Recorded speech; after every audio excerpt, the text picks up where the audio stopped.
సందడి కలిగించే పల్లెటూరి వాతావరణం, కోడి కూతలు, ఎవరో రేడియోలో వినే పాత చిరంజీవి పాట. ఏంటి, మీరు కూడా ఫ్లాష్ బ్యాక్లోకి వెళ్తున్నారా? హ్మ్, సరే పదండి, స్టోరీలోకి వెళ్దాం. నమస్కారం అండి. ప్రేమంటే పార్కుల్లో కూర్చోవడం, వాట్సాప్లో హార్ట్ సింబల్స్ పంపడం కాదు. ఒకప్పుడు ప్రేమంటే సైకిల్ టైర్లో గాలి తీసేయడం, గోడల మీద పేర్లు రాయడం. ఈరోజు మన పాడ్కాస్ట్లో 90స్లో ఒక మొండి ఘటం మనగాడు, ఒక పొగరుబోతు పిల్ల మధ్య జరిగిన నవ్వుల ప్రేమ కథ విందాం. మన కథానాయకుడు సూరి. వాడికి లోకంలో రెండు తెలుసు. ఒకటి క్రికెట్, రెండు తన పాత సైకిల్. సూరి వెంట ఎప్పుడూ ఒక నలుగురు మేధావి స్నేహితులుంటారు. వీళ్ళ పని ఏంటంటే సూరికి సలహాలిచ్చి వాడు దెబ్బలు తినేలా చూడ్డం. ఇక హీరోయిన్ బుజ్జి, ఊర్లోనే పెద్ద రౌడీ టైపు.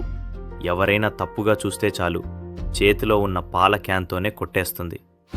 ఒకరోజు సూరిగాడు ఎలాగైనా బుజ్జికి లవ్ లెటర్ ఇవ్వాలని డిసైడ్ అయ్యాడు. కానీ డైరెక్ట్గా వెళ్తే తన్నులు పడతాయని తెలుసు. తన ఫ్రెండ్ ఒకడికి ఐడియా అడిగాడు. ఆ ఫ్రెండ్ గాడు ఏమన్నాడో తెలుసా? ఒరే సూరి, ఆ పిల్లకి సైకిల్ తొక్కడం రాదు కదా, నువ్వు సైకిల్ నేర్పిస్తానని వెళ్ళు, సీన్ కట్ చేస్తే పెళ్లి పందిరే. వాడు చెప్పిందే నిజమని నమ్మి సూరిగాడు బుజ్జి దగ్గరికి వెళ్ళి గంభీరంగా బిల్డప్ ఇచ్చాడు. బుజ్జి, ఈ ఊర్లో అందరూ సైకిల్ తొక్కుతున్నారు, నువ్వు మాత్రం నడుచుకుంటూ వెళ్తున్నావు.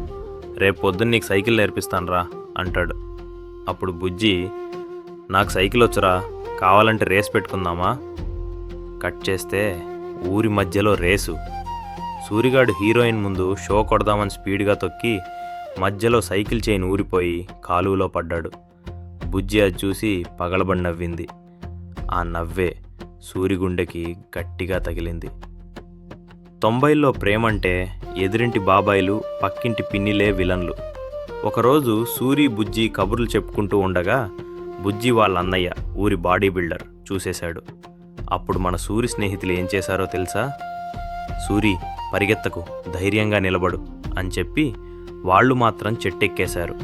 అయితే బుజ్జి మాత్రం తగ్గలేదు. అన్నయ్య, వాడు నా సైకిల్ చైన్ సరిచేస్తున్నాడంతే, వేరేం లేదు అని కవర్ చేసింది. ఆ సమయంలో బుజ్జి తన సపోర్ట్ చూసి సూరి ఫిదా అయిపోయాడు. చివరికి ఆ గొడవలన్నీ సర్దుమణిగి సూరి తన ఫ్రెండ్స్ ఇచ్చిన సలహాలు పక్కన పెట్టి బుజ్జి నాన్న దగ్గరికి వెళ్ళి నిజాయితీగా విషయం చెప్పాడు.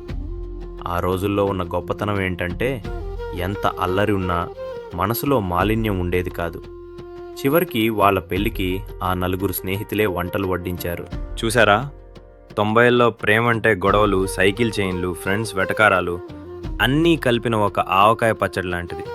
మీ లైఫ్లో కూడా ఇలాంటి అల్లరి కథ ఉంటే మాకు చెప్పండి. మళ్ళీ కలుద్దాం. ఓయ్, ఒక్క సెకండ్ ఆగండి. మీకు ఈ స్టోరీ నచ్చితే ఒక లైక్ వేసుకోండి. సబ్స్క్రైబ్, అది చాలా ఇంపార్టెంట్. మళ్ళీ నేను పెట్టే ఇంకో స్టోరీ వినాలి కదా మరి. అయ్యా, ధన్యవాదాలు. బాయ్.